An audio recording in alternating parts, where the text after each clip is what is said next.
ਇਹਨਾਂ ਦਿਨਾਂ ਦੇ ਵਿੱਚ ਆ ਚੱਲਦਾ ਰੌਲਾ ਉਹਦਾ ਮੁੰਡੇ ਦਾ ਦਲਜੀਤ ਦੋਸਾਂਝ ਦਾ। ਪੂਰੇ ਭਾਰਤ ਨੇ ਨਜਾਇਜ਼ ਗਾਲਾਂ ਕੱਢੀਆਂ, ਗੰਦ ਬਕਿਆ, ਜਦੋਂ ਕਿ ਉਸ ਬੰਦੇ ਨੇ ਕਦੇ ਕੋਈ ਕਸਰ ਨਹੀਂ ਛੱਡੀ ਇੰਡੀਆ ਨੂੰ ਖੁਸ਼ ਕਰਨ ਦੀ। ਐ ਤਾਂ ਸਾਡਾ ਨਾ, ਫੇਰ ਕੀ ਹੋ ਗਿਆ? ਕਦੇ ਤਿਰੰਗਾ ਚੱਕ ਕੇ ਇੰਡੀਆ ਨੂੰ ਦਿਖਾਉਂਦਾ ਹੈ, ਕਦੇ ਮੋਦੀ ਕੋਲੇ ਜਾ ਕੇ ਦਿਖਾਉਂਦਾ ਹੈ, ਕਦੇ ਹਿੰਦੂ ਤੀਰਥਾਂ ਤੇ ਜਾ ਕੇ ਜਾਂ ਹੋਰ ਕਰਮਕਾਂਡ ਕਰਕੇ, ਪਰ ਇੰਡੀਆ ਨੂੰ ਇਹ ਮਨਜ਼ੂਰ ਨਹੀਂ ਹੈਗਾ। ਉਹ ਕਹਿੰਦੇ ਪੱਗ ਵਾਲਾ, ਇਹਦੀ ਪੱਗ ਇਹ ਸਾਰੇ ਸੰਸਾਰ ਦੇ ਵਿੱਚ ਪੱਗ ਦੀ ਚੜ੍ਹਤ ਬਣਾਉਂਦਾ। ਚਾਹੇ ਸਿੱਧੂ ਮੂਸੇ ਵਾਲਾ ਹੋਵੇ, ਚਾਹੇ ਆਪਣੀ ਕੌਮ ਚ ਮੇਰੇ ਸਮੇਤ ਬਹੁਤ ਬੰਦਿਆਂ ਨੂੰ ਉਹਦੀ ਗਾਇਕੀ ਤੋਂ ਜਾਂ ਉਹਦੇ ਕਈ ਰੰਗਾਂ ਢੰਗਾਂ ਤੋਂ ਇਤਰਾਜ਼ ਰਹੇ, ਪਰ ਇੰਡੀਆ ਨੂੰ ਉਹ ਵੀ ਮਨਜ਼ੂਰ ਨਹੀਂ ਸੀ। ਸਾਡੀ ਕੌਮ ਦੇ ਵਿੱਚ ਜਿਸ ਬੰਦੇ ਨੂੰ ਸਭ ਤੋਂ ਰੱਦੀ ਮੰਨਿਆ ਜਾਂਦਾ ਹੋਵੇ ਵੀ ਇਹ ਤਾਂ ਕੇਸਾਧਾਰੀ ਹਿੰਦੂ ਆ, ਉਹਨਾਂ ਲਈ ਉਹ ਵੀ ਦੁਸ਼ਮਣ ਹੈ। ਹਿੰਦੂ ਕਵੀਆਂ ਨੂੰ ਖੁਸ਼ ਕਰਨ ਲਈ, ਭਾਰਤ ਮਾਤਾ ਦੇ ਗੋਗੇ ਗਾਉਣ ਲਈ ਕੋਈ ਖੁਸ਼ਵੰਤ ਸਿੰਘ ਨਾਲੋਂ ਵੱਧ ਤਾਂ ਨਹੀਂ ਕਰ ਸਕਦਾ। ਤੇ ਜਿਹੜਾ ਉਹਨੇ ਲਿਖਿਆ ਬਾਅਦ ਚ ਕਿ ਮੈਨੂੰ ਉਦੋਂ ਅਕਲ ਆਈ ਵੀ ਮੈਂ ਇੱਕ ਹਿੰਦੂ ਇੰਡੀਆ 'ਚ ਰਹਿ ਰਿਹਾ, ਤੇ ਤੁਸੀਂ ਕਹਿੰਦੇ ਹੋ ਜੀ ਸਾਡਾ ਤਾਂ ਇਹ ਭਾਰਤ ਮਾਤਾ ਸਾਡੀ ਆ। ਕੋਈ ਗੱਲ ਨਹੀਂ ਭਾਈ, ਦੇ ਦੇਣਗੇ ਅਗਲੇ ਅਕਲ। ਲੇਰਾਂ ਜੀਆਂ ਮਾਰੀ ਜਾਣੀਆਂ ਕਿ ਬਾਦਲ ਕੇ ਬੜੇ ਵਧੀਆ ਨੇ, ਬਾਦਲ ਕਿਆਂ ਦੇ ਰਾਜ ਵਿੱਚ ਜਿਨ੍ਹਾਂ ਦੇ ਛੱਤਰ ਖੜ ਕੇ ਉਹਨਾਂ ਨੂੰ ਪੁੱਛ ਕੇ ਦੇਖੋ। ਜੇ ਹੋਰ ਨਹੀਂ ਤਾਂ ਇਕੱਲੇ ਭਾਈ ਨਰੈਣ ਸਿੰਘ ਚੌੜੇ ਦੀ ਕਹਾਣੀ ਸੁਣ ਲਿਓ। ਜਿੰਨਾ ਦੁਰਗਤੀ, ਜਿੰਨਾ ਉਹਦੇ ਨਾਲ ਕੀਤਾ, ਉਹ ਸਾਰਾ ਸਭ ਤੋਂ ਵੱਧ ਕਦੋਂ ਹੋਇਆ? ਜਦੋਂ ਬਾਦਲ ਕਿਆਂ ਦਾ ਰਾਜ ਹੁੰਦਾ। ਇੱਕ ਪਾਸੇ ਸਰਦਾਰ ਜੀ 3 ਫਿਲਮ ਦੇ ਬਾਰੇ ਅਖਬਾਰਾਂ 'ਚ ਖਬਰਾਂ ਛਪ ਰਹੀਆਂ ਕਿ ਦੁਨੀਆ ਭਰ ਦੇ ਵਿੱਚ ਬੜਾ ਮੂੰਹ ਰੁਪਈਆ ਕਮਾ ਰਹੀ ਆ, ਤੇ ਇੱਥੇ ਕਹਿੰਦੇ ਆ ਵੀ ਨਹੀਂ ਜੀ, ਇਹ ਪੱਗ ਨਾਲ ਨਫ਼ਰਤ ਆ ਉਹਨਾਂ ਦੀ।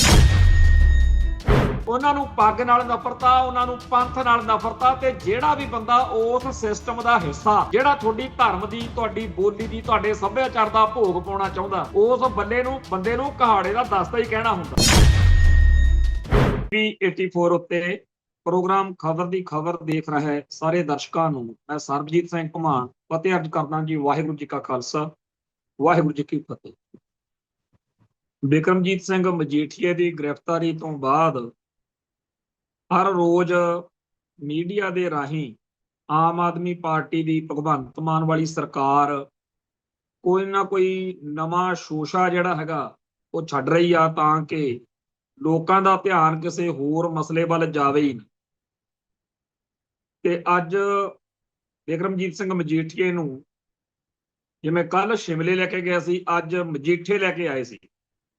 ਇੱਥੇ ਬੜੀ ਵੱਡੀ ਗਿਣਤੀ ਵਿੱਚ ਉਹਨਾਂ ਦੇ ਸਮਰਥਕ ਵੀ ਪਹੁੰਚੇ, ਤੇ ਉਹਨਾਂ ਦੀ ਧਰਮ ਪਤਨੀ ਜਿਹੜੀ ਕਿ ਮਜੀਠੇ ਹਲਕੇ ਤੋਂ ਵਿਧਾਇਕ ਆ, ਮੈਡਮ ਗਨੀਤ ਕੌਰ ਮਜੀਠੀਆ, ਉਹ ਵੀ ਚਾਹੁੰਦੇ ਸੀ ਮੈਂ ਆਪਣੇ ਦਫ਼ਤਰ ਜਾਵਾਂ, ਪਰ ਧੱਕੇਸ਼ਾਹੀ ਨਾਲ ਉਹਨਾਂ ਨੂੰ ਰੋਕਿਆ ਗਿਆ।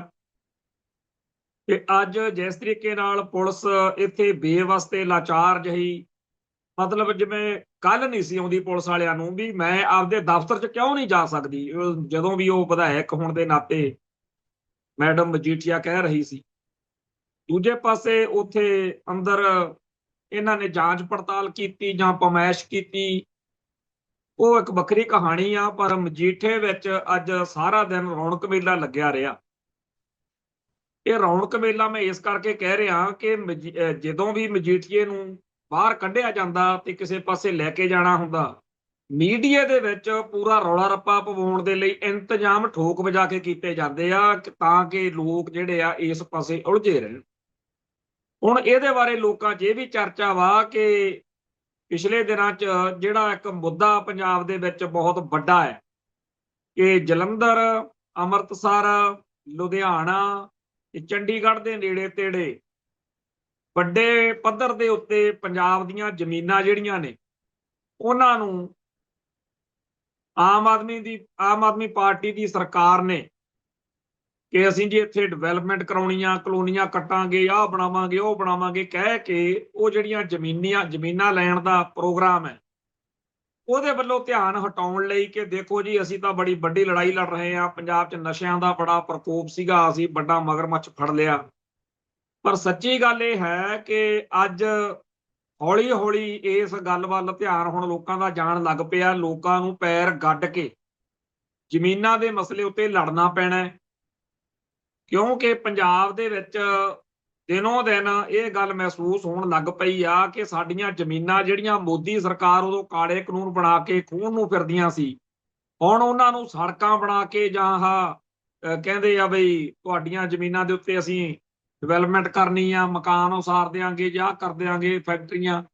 ਉਹ ਜ਼ਮੀਨਾਂ ਤਾਂ ਖੋਹੀਆਂ ਹੀ ਜਾ ਰਹੀਆਂ ਨੇ ਤੇ ਜਿਹੜਾ ਕੋਈ ਚੂੰ-ਚਾਂ ਕਰਦਾ ਉਹਦੇ ਡਾਂਗ ਫੇਰਦੇ ਆ।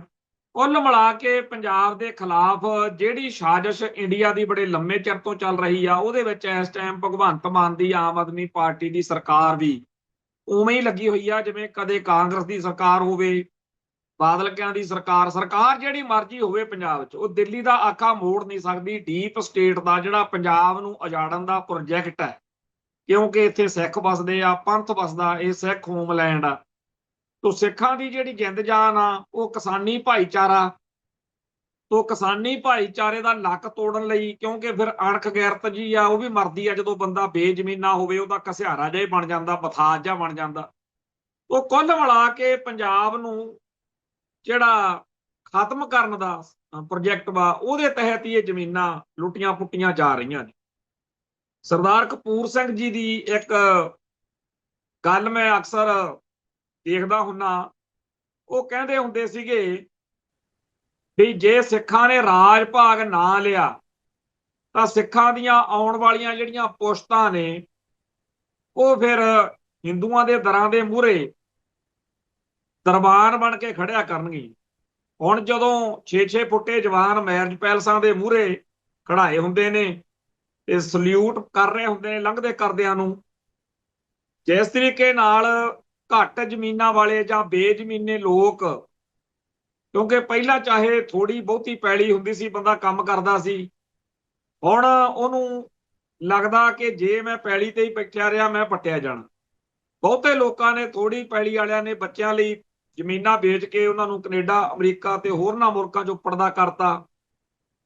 ਉਹ ਜਿਹੜੀ ਰਾਜ ਭਾਗ ਦੀ ਤਾਕਤ ਆਪਣੇ ਕੋਲੇ ਹੈ ਨਹੀਂ ਗੀ, ਆਪਾਂ ਗੁਲਾਮ ਆ। ਉਹਦਾ ਨਤੀਜਾ ਇਹ ਆ ਕਿ ਬਹੁਤ ਸਾਰੇ ਇਹੋ ਜਿਹਾ ਕੁਝ ਵਾਪਰ ਰਿਹਾ ਜਿਹਦੇ ਕਰਕੇ ਅਗਲਿਆਂ ਦੇ ਦਿਮਾਗ 'ਚ ਜਿਹੜਾ ਪ੍ਰੋਜੈਕਟ ਕਿ ਕੱਲ ਕਲਾ ਨੂੰ ਕਿਤੇ ਇਹ ਰਾਜ ਵਾਲੇ ਪਾਸੇ ਤੋਰੀ ਨਾ ਪੈਣ ਤੇ ਪਹਿਲਾਂ ਹੀ ਇਹਨਾਂ ਦਾ ਲੱਕ ਤੋੜ ਦੋ। ਸੋ ਲੱਕ ਤੋੜਨ ਦੇ ਲਈ, ਤੁਹਾਡੀ ਬੇਪੱਤ ਕਰਨ ਦੇ ਲਈ, ਬੇਅਣਖੇ ਤੇ ਕਾਇਰ ਬਣਾਉਣ ਦੇ ਲਈ ਬਹੁਤ ਕੁਝ ਕੀਤਾ ਜਾ ਰਿਹਾ। ਆ ਜਿਹੜੀਆਂ ਗੱਲਾਂ ਸਾਡੇ ਪੱਲੇ ਨਹੀਂ ਪੈਂਦੀਆਂ ਜਦੋਂ ਅੱਜ ਬੋਲਦੇ ਆ, ਸਾਡੇ ਕਈ ਜਿਹੜੇ ਮਾਤਾ ਦਾ ਮਾਲ ਆ ਵਿਚਾਰੇ ਚੀਕਾਂ ਵੀ ਮਾਰਦੇ ਰਹਿੰਦੇ ਆ। ਉਹਨਾਂ ਨੂੰ ਲੱਗਦਾ ਖਨੇ ਅਸੀਂ ਬਾਦਲਕਿਆਂ ਦੇ ਦੁਸ਼ਮਣ ਆ, ਕਈਆਂ ਨੂੰ ਲੱਗਦਾ ਬਈ ਇਹ ਤਾਂ ਭਾਰਤ ਦੇ ਦੁਸ਼ਮਣ ਆ। ਨਾ, ਅਸੀਂ ਬਾਦਲਕਿਆਂ ਦੇ ਦੁਸ਼ਮਣ ਆ। ਬਾਦਲਕੇ ਅੱਗੇ ਵੀ ਸੱਤਾ ਮਾਣਦੇ ਰਿਹਾ, ਗਾਹਾਂ ਵੀ ਉਹਨਾਂ ਨੇ ਮੰਨਣੀ ਆ, ਫਿਕਰ ਨਾ ਕਰਿਆ ਕਰੋ। ਬਾਦਲਾਂ ਦੇ ਚਮਚਿਆਂ ਨੂੰ ਪੂਰੀ ਇਸ ਗੱਲ ਦੀ ਅਸੀਂ ਗਾਰੰਟੀ ਦਿੰਨੇ ਆ ਕਿ ਭਾਰਤ ਸਰਕਾਰ ਨੂੰ ਉਹਨਾਂ ਦੀ ਬੜੀ ਲੋੜ ਆ, ਉਹਨਾਂ ਨੂੰ ਮਰਨ ਨਹੀਂ ਦੇਣਗੇ, ਉਹਨਾਂ ਨੂੰ ਬਾਰ-ਬਾਰ ਸੱਤਾ ਦੇਣਗੇ, ਕੋਈ ਚਿੰਤਾ ਨਾ ਕਰਿਆ ਕਰੋ। ਅਸੀਂ ਉਹਨਾਂ ਦੇ ਦੁਸ਼ਮਣ ਬਿਲਕੁਲ ਨਹੀਂ ਹੈ, ਨਾ ਅਸੀਂ ਤੁਹਾਡੇ ਭਾਰਤ ਮਾਤਾ ਦੇ ਦੁਸ਼ਮਣ। ਅਸੀਂ ਤਾਂ ਸਿੱਖੀ ਦੇ ਹੱਕ 'ਚ। ਜਿਹੜਾ ਵੀ ਬੰਦਾ ਸਿੱਖੀ ਦੇ ਹੱਕ 'ਚ ਹੋਊਗਾ, ਉਹ ਬੰਦਾ ਜਦੋਂ ਬੋਲੂਗਾ ਤਾਂ ਸੁਭਾਵਕ ਆ ਜਿਹੜੇ ਕਾਰਨਾਂ ਕਰਕੇ, ਜਿਨ੍ਹਾਂ ਬੰਦਿਆਂ ਕਰਕੇ, ਜਿਨ੍ਹਾਂ ਧੜਿਆਂ ਧਿਰਾਂ ਵਰਤਾਰਿਆਂ ਕਰਕੇ ਸਿੱਖੀ ਨੂੰ ਨੁਕਸਾਨ ਹੁੰਦਾ ਹੋਊਗਾ, ਉਹਨਾਂ ਦੀ ਚਰਚਾ ਹੋਊਗੀ। ਜਦੋਂ ਵੀ ਸਿੱਖ ਕੌਮ ਦੇ ਹਿੱਤਾਂ ਦੀ, ਹੱਕਾਂ ਦੀ ਗੱਲ ਕਰਾਂਗੇ ਤੇ ਜੇਕਰ ਉਹਦੇ ਲਈ ਬਾਦਲਕੇ ਦੋਸ਼ੀ ਹੋਣਗੇ ਤਾਂ ਬਾਦਲਕਿਆਂ ਦੀ ਗੱਲ ਹੋਊਗੀ, ਕਿਉਂ ਨਹੀਂ ਹੋਊਗੀ? ਜਿਹਦੇ 'ਚ ਜੁਰਤ ਵਾ ਵੀ ਸਿੱਖਾਂ ਨੂੰ ਰੋਕ ਲਵੇ ਕਿ ਤੁਸੀਂ ਆਪਦੀ ਕੌਮ ਦੇ ਦੁਸ਼ਮਣਾਂ ਦੀ ਗੱਲ ਨਾ ਕਰੋ। ਤੇ ਜਦੋਂ ਭਾਰਤ ਮਾਤਾ ਦਾ ਜ਼ਿਕਰ ਛੱਡਣਾ ਕਿ ਉਹਨੇ ਆਹ ਕੀਤਾ ਸਿੱਖਾਂ ਦੇ ਨਾਲ ਜਾਂ ਸਿੱਖੀ ਨਾਲ, ਉਹ ਵੀ ਕਰਨਾ ਹੀ ਕਰਨਾ। ਸੋ ਜੇ ਮਾਤਾ ਦੇ ਮਾਲ ਨੂੰ ਇਹ ਫਿਕਰ ਪਿਆ ਰਹਿੰਦਾ ਕਿ ਹਾਏ ਬਾਦਲਕਿਆਂ ਦਾ ਨਾਮ ਲੈਤਾ, ਮਰ ਗਏ ਬਾਦਲਕੇ, ਲੁੱਟੇ ਗਏ, ਪੱਟੇ ਗਏ, ਉਹਨਾਂ ਦਾ ਹੱਕ ਵਾ ਚੀਕਾਂ ਮਾਰਨੀਆਂ, ਕਿਉਂਕਿ ਉਹਨਾਂ ਨੂੰ ਕੋਈ ਰੋਕ ਨਹੀਂ ਸਕਦਾ। ਔਰ ਉਹ ਸਾਨੂੰ ਨਾ ਐਵੇਂ ਅਬਾ ਤਬਾ ਬੋਲਿਆ ਕਰਨ, ਉਹ ਆਪਣੀ ਜਿਹੜਾ ਭਾਰਤੀ ਸੰਵਿਧਾਨ ਆ ਉਹਦੀ ਤੇ ਭਾਰਤ ਮਾਤਾ ਦੀ ਉਪਾਸਨਾ ਕਰਿਆ ਕਰਨ, ਕਿਉਂਕਿ ਤੁਹਾਡਾ ਅਕਾਲ ਪੁਰਖ ਵਾਹਿਗੁਰੂ 'ਚ ਤਾਂ ਯਕੀਨ ਹੈ ਨਹੀਂ, ਉਸ ਸਿੱਖੀ ਵਿੱਚ ਤਾਂ ਤੁਹਾਡਾ ਯਕੀਨ ਹੈ ਨਹੀਂ, ਗੁਰੂ ਸਾਹਿਬ 'ਚ ਤਾਂ ਯਕੀਨ ਹੈ ਨਹੀਂ।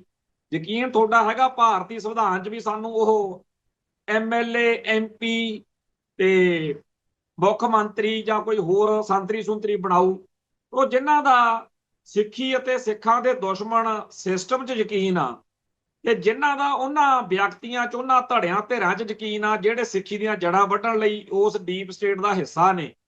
ਆ ਸਾਰੇ, ਚਾਹੇ ਉਹ ਬਾਦਲਕੇ ਨੇ, ਚਾਹੇ ਉਹ ਕਾਂਗਰਸੀ ਨੇ, ਚਾਹੇ ਉਹ ਭਾਜਪਈ ਨੇ ਤੇ ਚਾਹੇ ਕੋਈ ਹੋਰ ਪਈ ਨੇ, ਇਹ ਸਾਰੇ ਉਸ ਮਸ਼ੀਨ ਦਾ ਹਿੱਸਾ ਨੇ ਜਿਹਦਾ ਇੱਕੋ ਇੱਕ ਨਿਸ਼ਾਨਾ ਸਿੱਖੀ ਦਾ ਖੁਰਾ ਖੋਜ ਮਿਟਾਉਣਾ ਜਾਂ ਸਿੱਖਾਂ ਦਾ ਹਿੰਦੂਕਰਨ ਕਰਨਾ, ਸਿੱਖਾਂ ਨੂੰ ਕੇਸਾਧਾਰੀ ਹਿੰਦੂ ਬਣਾਉਣਾ। ਤੇ ਇਹ ਗੱਲਾਂ ਜੇ ਕਿਸੇ ਦੇ ਪੱਲੇ ਨਹੀਂ ਪੈਂਦੀਆਂ ਤਾਂ ਹੁਣ ਅਸੀਂ ਉਹਦੇ ਕੀ ਸਿਰ 'ਚ ਡਾਂਗ ਮਾਰੀਏ ਵੀ ਤੈਨੂੰ ਸਮਝ ਨਹੀਂ ਆਉਂਦੀ, ਅਸੀਂ ਤਾਂ ਆਪਦੀ ਗੱਲ ਕਰਨੀ ਹੈ। ਉਹ ਐਵੇਂ ਗਾਡਰ ਜਿੱਡੇ ਜਿੱਡੇ ਖੰਭੇ ਜਿੱਡੇ ਜਿੱਡੇ ਕਮੈਂਟ ਲੈ ਕੇ ਜੇ ਤੁਸੀਂ ਸੋਚਦੇ ਹੋ ਕਿ ਅਸੀਂ ਇਹ ਗੱਲਾਂ ਹੁਣੋਂ ਰੋਕ ਲਾਂਗੇ, ਐ ਨਹੀਂ ਹੁੰਦਾ।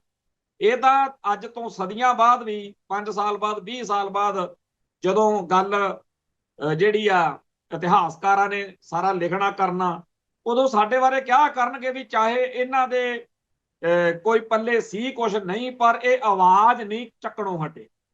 ਤੇ ਉਦੋਂ ਤੁਹਾਡੇ ਵਰਗਿਆਂ ਦਾ ਜਿਨ੍ਹਾਂ ਨੂੰ ਭਾਰਤ ਮਾਤਾ ਚੜੀ ਹੋਈ ਆ, ਲੋਕ ਜੁੱਤੀਆਂ ਮਾਰਿਆ ਕਰਨਗੇ ਵੀ ਇਹਨਾਂ ਦੇ ਵੱਡੇ ਵਡੇਰੇ ਸੀ। ਤੁਹਾਡੀਆਂ ਆਉਣ ਵਾਲੀਆਂ ਪੁਸ਼ਤਾਂ ਨੂੰ ਲੋਕ ਟੰਗਿਆ ਕਰਨਗੇ ਵੀ ਆਹ ਲੋਕ ਨੇ ਜਿਨ੍ਹਾਂ ਨੇ ਜਿਸ ਮੌਕੇ ਕੌਮ ਨੂੰ ਸਭ ਤੋਂ ਵੱਧ ਲੋੜ ਸੀ, ਇਹਨਾਂ ਨੇ ਕੌਮ ਦੇ ਉਲਟ, ਸਿੱਖਾਂ ਦੇ ਉਲਟ ਖੜ ਕੇ ਬਾਦਲਕਿਆਂ ਦੀ ਜਾਂ ਭਾਰਤ ਮਾਤਾ ਦੀ ਜੈ ਜੈਕਾਰ ਕੀਤੀ। ਸਰਦਾਰ ਕਪੂਰ ਸਿੰਘ ਜੀ ਇੱਕ ਗੱਲ ਕਹਿੰਦੇ ਹੁੰਦੇ ਸੀਗੇ ਸੰਤ ਸਿੰਘ ਸੇਖੋਂ ਬਾਰੇ। ਸੰਤ ਸਿੰਘ ਸੇਖੋਂ ਬੜਾ ਵਿਦਵਾਨ ਤੇ ਬੁੱਧੀਮਾਨ ਮੰਨਿਆ ਜਾਂਦਾ ਹੈ, ਪਰ ਉਹਦੇ ਬਾਰੇ ਸਰਦਾਰ ਕਪੂਰ ਸਿੰਘ ਜੀ ਨੇ ਕਹਿਣਾ ਹੈ ਕਿ ਬੜਾ ਸਿਆਣਾ, ਬੜਾ ਜਹੀਨ ਇਨਸਾਨ ਸੀ ਸੇਖੋਂ। ਪਰ ਸੇਖੋਂ ਉੱਤੇ ਮੈਨੂੰ ਇਹ ਗੁੱਸਾ ਹੈ ਕਿ ਜਿਨ੍ਹਾਂ ਵੇਲਿਆਂ ਦੇ ਵਿੱਚ ਸਿੱਖ ਜਵਾਨੀ ਨੇ ਆਪਣੇ ਕੌਮ ਦਾ ਭਵਿੱਖ ਘਾੜਨ ਲਈ ਲਾਮਬੰਦ ਹੋਣਾ ਸੀ, ਕੋਈ ਵਿਉਂਤ ਕਰਨੀ ਸੀ, ਉਹਨਾਂ ਦਿਨਾਂ ਦੇ ਵਿੱਚ ਸੇਖੋਂ ਨੇ ਸਿੱਖ ਜਵਾਨੀ ਨੂੰ ਕਾਮਰੇਡੀ ਦੀ ਲੱਤ ਲਾਤੀ। ਜਾਣੀ ਕਿ 1960 ਤੋਂ 80 ਦੇ ਵਿਚਾਲੇ ਜਿਨ੍ਹਾਂ ਵੇਲਿਆਂ ਵਿੱਚ ਸਾਡੀ ਕੌਮ ਨੇ ਆਪਦਾ ਭਵਿੱਖ ਘੜਨ ਵਾਲੇ ਪਾਸੇ ਨੂੰ ਤੁਰਨਾ ਸੀ, ਸਕੂਲਾਂ ਕਾਲਜਾਂ ਦੇ ਵਿੱਚ ਕਾਮਰੇਡੀ ਦਾ ਬੀਜ ਬੀਜਣ ਵਾਲਿਆਂ ਵਿੱਚੋਂ ਇਹ ਬੰਦਾ ਇੱਕ ਸੀਗਾ ਜਿਹਨੇ ਸਾਡੀ ਜਵਾਨੀ ਦੀਆਂ ਦਾੜੀਆਂ ਮਨਵਾਤੀਆਂ। ਲਾਲ ਪੱਗਾਂ ਬੰਨ ਲਓ ਵੱਧ ਤੋਂ ਵੱਧ, ਫੇਰ ਤਾਂ ਬਾਹਲਾ ਅੱਗੇ ਆਇਆ ਕੰਮ ਨਾ। ਫੇਰ ਤਾਂ ਗੱਲ ਹੀ ਇਹ ਕਹਿਣ ਲੱਗ ਪਈ, ਚੱਲ ਪਈ ਕਿ ਜਿਹੜਾ ਬੀੜੀ ਸਿਗਰਟ ਨਹੀਂ ਪੀਂਦਾ, ਮਤਲਬ ਜਿਹਦੇ ਅਜੇ ਵੀ ਸਿੱਖੀ ਅੰਦਰ ਵਾ, ਜਿਹੜਾ ਸਿੱਖ ਧਰਮ ਨੂੰ ਡਿਵੋਟਡ ਆ, ਵੀ ਉਹ ਕੋਈ ਬੰਦਾ। ਸੋ ਉਸ ਤਰੀਕੇ ਨਾਲ ਜਿਵੇਂ ਸਰਦਾਰ ਕਪੂਰ ਸਿੰਘ ਸੰਤ ਸਿੰਘ ਸੇਖੋਂ ਬਾਰੇ ਕਹਿੰਦੇ ਹੁੰਦੇ ਸੀ, ਉਵੇਂ ਹੀ ਅਸੀਂ ਕਹਿੰਦੇ ਆ ਕਿ ਜਿਹੜਾ ਸਿੱਖ ਅੱਜ ਵੀ ਖਾਲਿਸਤਾਨ ਦਾ ਵਿਰੋਧੀ ਆ, ਜਾਂ ਤਾਂ ਉਹ ਜੁੱਤੀਆਂ ਚੱਟਣ ਦਾ ਆਦੀ ਆ ਤੇ ਜਾਂ ਜੁੱਤੀਆਂ ਖਾਣ ਦਾ ਆਦੀ ਹੈ। ਪਰ ਜੇ ਤੁਸੀਂ ਖਾਲਿਸਤਾਨ ਦੇ ਖਿਲਾਫ ਹੋ ਤੇ ਆਪਦੇ ਆਪ ਨੂੰ ਸਿੱਖ ਸਮਝਦੇ ਹੋ, ਤਾਂ ਇੱਕ ਗੱਲ ਚੇਤੇ ਰੱਖ ਲਓ, ਫੱਟੀ ਤੇ ਲਿਖ ਕੇ ਰੱਖ ਲਓ ਆਪਦੇ ਘਰ 'ਚ, ਆਉਣ ਵਾਲੀਆਂ ਤੁਹਾਡੀਆਂ ਹੀ ਪੋਸਟਾਂ ਨੇ ਤੁਹਾਡੇ ਜੁੱਤੀਆਂ ਮਾਰਨੀਆਂ ਹੀ ਮਾਰਨੀਆਂ ਨੇ। ਤੁਹਾਡੀਆਂ ਫੋਟੋਆਂ ਘਰਾਂ 'ਚੋਂ ਲਾ ਲਾ ਕੇ ਨਾ ਦਰਾਂ 'ਚ ਰੱਖ ਲੈਣੀਆਂ, ਉੱਤੋਂ ਦੀ ਨੰਗਿਆ ਕਰਨਗੇ ਵੀ ਆਹ ਸਾਡਾ ਬੁੜਾ ਸੀ ਜਿਹਨੇ ਹਰ ਉਸ ਸਿੱਖ ਦਾ ਵਿਰੋਧ ਕੀਤਾ। ਆਪ ਕਿਸੇ ਜਹੀ ਨਾ ਤੇ ਗੱਲ ਕਰਨੋਂ ਰਹੀ ਨਾ, ਵੀ ਸਾਡਾ ਬੁੜਾ ਆਪ ਤਾਂ ਕੁਝ ਕਰਨ ਜੋਗਾ ਹੈ ਨਹੀਂ ਸੀ, ਪਰ ਇਹਨੇ ਹਰ ਵੇਲੇ ਟੀ ਟੀ ਕਰੀ ਜਾਣਾ ਕਿ ਹਾਏ ਬਾਦਲਕਿਆਂ ਨੂੰ ਕੁਝ ਕਹਿਤਾ, ਹਾਏ ਫਲਾਨਿਆਂ ਨੂੰ ਕੁਝ ਕਹਿ। ਸੋ ਇਤਿਹਾਸ ਨੇ ਨਿਰਣਾ ਕਰਨਾ ਹੁੰਦਾ। ਸਾਨੂੰ ਪਤਾ ਸੀ ਸਹੀ ਪਾਸੇ ਆ, ਤੁਹਾਨੂੰ ਪਤਾ ਨਹੀਂ ਹੈਗਾ, ਕਿਉਂਕਿ ਇੱਕ ਗੱਲ ਫੇਰ ਗੁੰਜਾਇਸ਼ ਰੱਖ ਕੇ ਚੱਲਣਾ ਪੈਂਦਾ। ਇੱਕ ਵੇਲਾ ਸੀ ਜਦੋਂ ਸਾਨੂੰ ਵੀ ਇਹ ਭਾਰਤ ਮਾਤਾ ਦਾ ਬੜਾ ਬੁਖਾਰ ਚੜਿਆ ਹੋਇਆ ਸੀ, ਸਾਨੂੰ ਵੀ ਲੱਗਦਾ ਸੀ ਵੀ ਕਾਂਗਰਸ ਹਰਾ ਲਓ, ਬਾਦਲ ਕੇ ਲਿਆਓ, ਸਾਨੂੰ ਵੀ ਬੜਾ ਇਸ ਤਰ੍ਹਾਂ ਦੇ ਭੂਤ ਭੰਗੜੇ। ਪਰ ਹੌਲੀ ਹੌਲੀ ਅਕਲ ਟਿਕਾਣੇ ਆ ਗਈ, ਛਿੱਤਰ ਫੇਰ ਕੇ ਅਗਲਿਆਂ ਨੇ ਖਾਲਿਸਤਾਨ ਦੇ ਰਾਹ ਤੋਰਿਆ। ਮੈਂ ਅੱਜ ਵੀ ਗਰੰਟੀ ਦਿੰਦਾ ਕਿ ਕਿਸੇ ਵੀ ਸਿੱਖ ਨੂੰ ਜੇ ਕੋਈ ਦੂਜਾ ਸਿੱਖ ਕਵੇ ਨਾ ਵੀ ਸਮਝਾ ਕੇ ਉਹਨੂੰ ਖਾਲਿਸਤਾਨ ਦੇ ਰਾਹ ਤੋਰ ਨੂੰ, ਨਹੀਂ ਤੋਰ ਸਕਦਾ। ਇਹ ਤਾਂ ਜਦੋਂ ਆ ਜਲੀਲ ਕਰਦੇ ਆ ਇੰਡੀਆ ਵਾਲੇ, ਜਦੋਂ ਛੱਤਰ ਫੇਰਦੇ ਆ, ਆਪੇ ਹੀ ਖਾਲਿਸਤਾਨ ਮੂੰਹੋਂ ਨਿਕਲਦਾ। ਅਗਲੇ ਕਹਿੰਦੇ ਆ ਵੀ ਫੜੇ ਤੇ ਨਾ ਚੜੀ, ਇਹ ਕਹਿੰਦੇ ਆ ਘੱਟ ਨਾ ਤੋਲੀ, ਉਹ ਫਿਰੇ ਨੱਥ ਕਢਾਉਣ ਨੂੰ, ਉਹ ਫਿਰੇ ਨੱਕ ਵਢਾਉਣ ਨੂੰ। ਤੁਸੀਂ ਉਸ ਭਾਰਤ ਮਾਤਾ ਦੇ ਐਵੇਂ ਜਿਹੜਾ ਹੈਗਾ ਗੇੜੇ ਕੱਢਦੇ ਫਿਰਦੇ ਹੋ, ਜਿਹੜੀ ਤੁਹਾਨੂੰ ਕੱਖ ਦਵਾਲ ਨਹੀਂ। ਇਹਨਾਂ ਦਿਨਾਂ ਦੇ ਵਿੱਚ ਆ ਚੱਲਦਾ ਰੌਲਾ ਉਹਦਾ ਮੁੰਡੇ ਦਾ, ਦਲਜੀਤ ਦੋਸਾਂਝ ਦਾ, ਪੂਰੇ ਭਾਰਤ ਨੇ ਨਜਾਇਜ਼ ਗਾਲਾਂ ਕੱਢੀਆਂ, ਗੰਦ ਬਕਿਆ, ਜਦੋਂ ਕਿ ਉਸ ਬੰਦੇ ਨੇ ਕਦੇ ਕੋਈ ਕਸਰ ਨਹੀਂ ਛੱਡੀ ਇੰਡੀਆ ਨੂੰ ਖੁਸ਼ ਕਰਨ ਦੀ। ਪਰ ਅੱਜ ਦੀ ਤਰੀਕ ਵਿੱਚ ਸਾਡੀ ਕੌਮ ਨੇ ਉਹਦਾ ਸਾਥ ਸਹਿਯੋਗ, ਉਹਦੀ ਹਮਾਇਤ ਕਿਉਂ ਕੀਤੀ ਆ? ਤੇ ਹੈ ਤਾਂ ਮੁੰਡਾ ਸਾਡਾ ਨਾ, ਹੈ ਤਾਂ ਸਾਡਾ ਨਾ। ਫੇਰ ਕੀ ਹੋ ਗਿਆ? ਕਦੇ ਤਿਰੰਗਾ ਚੱਕ ਕੇ ਇੰਡੀਆ ਨੂੰ ਦਿਖਾਉਂਦਾ, ਕਦੇ ਮੋਦੀ ਕੋਲੇ ਜਾ ਕੇ ਦਿਖਾਉਂਦਾ, ਕਦੇ ਹਿੰਦੂ ਤੀਰਥਾਂ ਤੇ ਜਾ ਕੇ ਜਾਂ ਹੋਰ ਕਰਮ ਕਾਂਡ ਕਰਕੇ। ਪਰ ਇੰਡੀਆ ਨੂੰ ਇਹ ਮਨਜ਼ੂਰ ਨਹੀਂ ਹੈਗਾ। ਉਹ ਕਹਿੰਦੇ ਪੱਗ ਵਾਲਾ, ਇਹਦੀ ਪੱਗ, ਇਹ ਸਾਰੇ ਸੰਸਾਰ ਦੇ ਵਿੱਚ ਪੱਗ ਦੀ ਚੜ੍ਹਤ ਬਣਾਉਂਦਾ। ਚਾਹੇ ਸਿੱਧੂ ਮੂਸੇਵਾਲਾ ਹੋਵੇ, ਚਾਹੇ ਆਪਣੀ ਕੌਮ ਚ ਮੇਰੇ ਸਮੇਤ ਬਹੁਤ ਬੰਦਿਆਂ ਨੂੰ ਉਹਦੀ ਗਾਇਕੀ ਤੋਂ ਜਾਂ ਉਹਦੇ ਕਈ ਰੰਗਾਂ ਢੰਗਾਂ ਤੋਂ ਇਤਰਾਜ਼ ਰਿਹਾ, ਪਰ ਇੰਡੀਆ ਨੂੰ ਉਹ ਵੀ ਮਨਜ਼ੂਰ ਨਹੀਂ ਸੀ। ਸੋ ਸਾਡੀ ਇਸ ਗੱਲ ਨੂੰ ਸਮਝਣ ਦੇ ਲਈ 1980 ਤੋਂ 84 ਦੇ ਵਿਚਾਲੇ ਦੇ ਹਿੰਦੂ ਕੱਟੜਪੰਥੀਆਂ ਦੇ ਵਿਚਾਰ ਪੜ੍ਹਨ ਦੀ ਲੋੜ ਹੈ। ਉਦੋਂ ਇੱਕ ਗੱਲ ਚਲਾਈ ਮੀਡੀਆ ਨੇ ਵੀ ਇੱਕ ਨਰਮ ਖਿਆਲੀ ਨੇ, ਇੱਕ ਗਰਮ ਖਿਆਲੀ ਨੇ। ਗਰਮ ਖਿਆਲੀ ਤਾਂ ਹੋ ਗਏ ਸੰਤ ਗਿਆਨੀ ਜਰਨੈਲ ਸਿੰਘ ਜੀ ਖਾਲਸਾ ਭਿੰਡਰਾਂ ਵਾਲਿਆਂ ਦੇ ਧੜੇ ਵਾਲੇ, ਤੇ ਲੌਂਗੋਵਾਲ ਦੇ ਧੜੇ ਵਾਲਿਆਂ ਨੂੰ ਕਹਿੰਦੇ ਸੀਗੇ ਜੀ ਇਹ ਨਰਮ ਖਿਆਲੀ ਨੇ।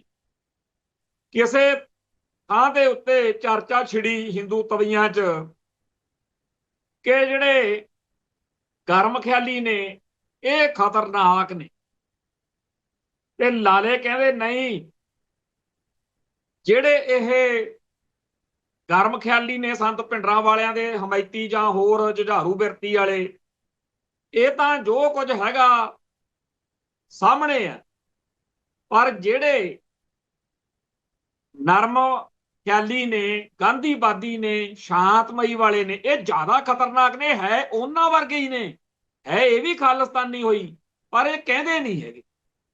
ਲੌਂਗੋਵਾਲ ਵਰਗਿਆਂ ਨੂੰ, ਜਿਨ੍ਹਾਂ ਨੂੰ ਆਪਾਂ ਸਾਰੇ ਬਹੁਤ ਘੱਟ ਪਸੰਦ ਕਰਦੇ ਸੀ, ਬਾਅਦ ਚ ਠੋਕਣਾ ਵੀ ਪਿਆ ਲੌਂਗੋਵਾਲ ਨੂੰ ਉਹਦੀ ਗਦਾਰੀ ਕਰਕੇ, ਪਰ ਉਹਨਾਂ ਨੂੰ ਲੌਂਗੋਵਾਲ ਦੇ ਵਿੱਚੋਂ ਵੀ ਭਿੰਡਰਾਂ ਵਾਲਾ ਹੀ ਦਿਖਦਾ ਸੀ।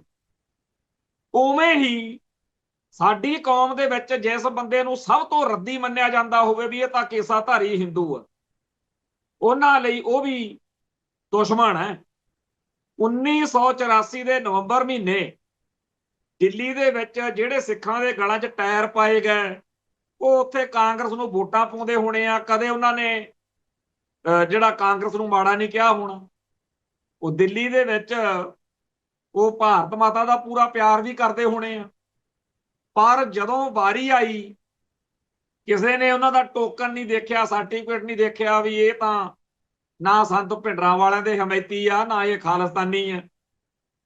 ਜੋ ਭੜਾਂਗਾ ਹੋਇਆ ਸਭ ਦੇ ਸਾਹਮਣੇ ਆ। ਸਭ ਤੋਂ ਆਪਣੀ ਕੌਮ ਦੇ ਵਿੱਚ ਜਿਹੜੇ ਬੰਦਿਆਂ ਨੂੰ ਮਾੜਾ ਮੰਨਿਆ ਜਾਂਦਾ, ਉਹਨਾਂ ਵਿੱਚੋਂ ਦੋ, ਇੱਕ ਕਾਮਰੇਡ ਹਰਕਿਸ਼ਨ ਸਿੰਘ ਸਰਜੀਤ, ਇੱਕ ਖੁਸ਼ਵੰਤ ਸਿੰਘ। ਕਦੇ ਪੜ੍ਹੋ ਉਹਨਾਂ ਦੀਆਂ ਆਪਦੀਆਂ ਲਿਖੀਆਂ ਹੋਈਆਂ ਗੱਲਾਂ। ਇੱਕ ਜਿਹੜੀ ਉਹਦੀ ਖੁਸ਼ਵੰਤ ਸਿੰਘ ਦੀ ਕਿਤਾਬ ਆ ਮੌਜ ਮੇਲਾ, ਆਪਦੀ ਲਾਈਫ ਸਟੋਰੀ ਲਿਖੀ ਹੈ, ਉਹੀ ਪੜ੍ਹ ਲਓ। ਉਹ ਤਾਂ ਉਦੋਂ ਕੁਦਰਤੋਂ ਬਚ ਗਿਆ। ਉਹ ਸਵੀਡਨ ਦੀ ਅੰਬੈਸੀ 'ਚ 3 ਦਿਨ ਲੁਕਿਆ ਰਿਹਾ, ਹੁਣ ਨੂੰ ਉਹਦਾ ਪਤਾ ਨਹੀਂ ਕਿੰਨੀਆਂ ਕਦੋਂ ਕੀ ਹੋ ਚੁੱਕਿਆ ਹੋਣਾ। ਹਿੰਦੂ ਤਵੀਆਂ ਨੂੰ ਖੁਸ਼ ਕਰਨ ਲਈ, ਭਾਰਤ ਮਾਤਾ ਦੇ ਗੋਗੇ ਗਾਉਣ ਲਈ ਕੋਈ ਖੁਸ਼ਵੰਤ ਸਿੰਘ ਨਾਲੋਂ ਵੱਧ ਤਾਂ ਨਹੀਂ ਕਰ ਸਕਦਾ। ਤੇ ਜਿਹੜਾ ਉਹਨੇ ਲਿਖਿਆ ਬਾਅਦ 'ਚ ਕਿ ਮੈਨੂੰ ਉਦੋਂ ਅਕਲ ਆਈ ਵੀ ਮੈਂ ਇੱਕ ਹਿੰਦੂ ਇੰਡੀਆ 'ਚ ਰਹਿ ਰਿਹਾ, ਤੇ ਤੁਸੀਂ ਕਹਿੰਦੇ ਹੋ ਜੀ ਸਾਡਾ ਤਾਂ ਇਹ ਭਾਰਤ ਮਾਤਾ ਸਾਡੀ ਆ। ਕੋਈ ਗੱਲ ਨਹੀਂ ਭਾਈ, ਦੇ ਦੇਣਗੇ ਅਗਲੇ ਅਕਲ। ਜਦੋਂ ਉਹ ਅਕਲ ਆਜੂ ਉਦੋਂ ਹੀ ਸਹੀ, ਜਦੋਂ ਜਾਗੋ ਉਦੋਂ ਹੀ ਸਵੇਰਾ। ਅਸੀਂ ਫੇਰ ਵੀ ਆਸ ਕਰਾਂਗੇ ਵੀ ਸ਼ਾਇਦ ਛਿੱਤਰਾਂ ਤੋਂ ਪਹਿਲਾਂ ਤੁਹਾਨੂੰ ਅਕਲ ਆ ਜੇ, ਕਿਉਂਕਿ ਅਸੀਂ ਤਾਂ ਜਦੋਂ ਜੂਨ 84 ਨਵੰਬਰ 84 ਦੇਖਿਆ, ਉਦੋਂ ਬਾਅਦ ਸਾਡੀਆਂ ਅੱਖਾਂ ਖੁੱਲ ਗਈਆਂ, ਤੁਹਾਡੀਆਂ ਨਹੀਂ ਖੁੱਲੀਆਂ। ਤੇ ਜਿਨ੍ਹਾਂ ਨੂੰ ਇਹ ਬਿਮਾਰੀ ਆ ਕਿ ਬਾਦਲ ਕੇ 1997 ਵਾਲੀਆਂ ਇਲੈਕਸ਼ਨਾਂ ਮੌਕੇ ਜਦੋਂ ਮੋਗੇ ਜਗਰਾਉਂ ਇਲਾਕੇ ਦੇ ਵਿੱਚ ਰੈਲੀਆਂ ਕਰਦੇ ਸੀ ਇਹ ਬਾਦਲ ਟੌੜੇ ਹੋਣੀ, ਸਟੇਜ ਤੋਂ ਖੜ ਕੇ ਕਹਿੰਦੇ ਜਦੋਂ ਸਾਡੀ ਸਰਕਾਰ ਬਣ ਗਈ ਸਾਨੂੰ ਵੋਟਾਂ ਪਾਓ, ਪਿਛਲੇ 2 ਦਹਾਕੇ ਜਿਹੜੇ ਪੁਲਿਸੀਆਂ ਨੇ ਸਿੱਖਾਂ ਤੇ ਜ਼ੁਲਮ ਕੀਤੇ ਉਹ ਫੜ ਕੇ ਅੰਦਰ ਦੇਾਂਗੇ, ਤੇ ਜਿਹੜੇ ਬੇਦੋਸ਼ੇ ਸਿੱਖ ਫੜ ਕੇ ਅੰਦਰ ਦਿੱਤੇ ਹੋਏ ਨੇ ਉਹਨਾਂ ਨੂੰ ਉਧਰੋਂ ਅਸੀਂ ਸਹੁੰ ਚੱਕਣੀ ਆ, ਇਹ ਨਾਲ ਦੀ ਨਾਲ ਦਰਾਂ ਤੋਂ ਬਾਹਰ ਹੋਣ। ਤੇ ਜਿਹੜੇ ਜ਼ਾਲਮਾਂ ਨੇ ਸਾਡੀ ਕੌਮ ਦੀ ਨਸਲਕੁਸ਼ੀ ਕੀਤੀ ਆ, ਲਾਵਾਰਸ ਲਾਸ਼ਾਂ ਦਾ ਮਾਮਲਾ ਚਾਹੇ ਕੋਈ ਹੋਰ ਆ, ਬਣਦਾ ਦੇਖਿਓ ਕੀ ਆ ਇਹਨਾਂ ਦਾ।